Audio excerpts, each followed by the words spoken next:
Boss Malayalam season 7 Aneesh ആദിലയോടും നൂറയോടും രാവിലെ തന്നെ വഴക്കിടുകയാണ്. പുറത്ത് ഗാർഡനിൽ വെച്ച് ഒരു വഴക്ക് കഴിഞ്ഞ് ഷാനവാസും എല്ലാമായിട്ട് വീണ്ടും അകത്ത് വന്നതിന് ശേഷവും അനീഷ് പറയാണ്, നിങ്ങൾക്ക് ഫാമിലി വന്നു പോയതിന് ശേഷമാണ് നിങ്ങൾക്ക് എന്നോടുള്ള ഇങ്ങനത്തെ ഒരു സമീപനം എല്ലാവർക്കും, ഈ വീട്ടിലെ എല്ലാവർക്കും എന്ന് പറയുന്നത്. കാരണം എല്ലാവർക്കും ഫാമിലി ക്ലൂ തന്നിട്ടുണ്ടെന്നാണ് പറയുന്നത്.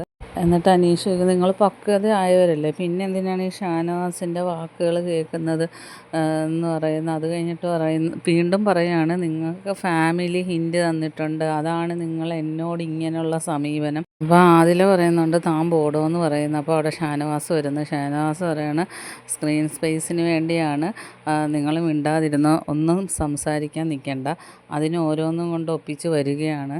ആദ്യമൊക്കെ പഞ്ചസാരയുടെയൊക്കെ പേരിലായിരുന്നു, ഇപ്പം ഫാമിലിയുടെ പേരും പറഞ്ഞാൽ വരുന്നതെന്ന് പറഞ്ഞ് ഷാനവാസ് ഇവരോട് പറയുന്നു, മൈൻഡ് ചെയ്യണ്ടെന്ന് പറയുന്നു. പക്ഷെ അനീഷ് രാവിലെ എല്ലാവരോടും, ലക്ഷ്മിയോടും ആദില, നൂറ, ബിന്നി എല്ലാവരോടും ഉടക്കാനായിട്ട് ചെന്നിരിക്കുകയാണ്. ബാക്കി അപ്ഡേറ്റുമായിട്ട് വീണ്ടും കാണാം. എൻ്റെ ചാനലൊന്ന് സബ്സ്ക്രൈബ് ചെയ്യാം.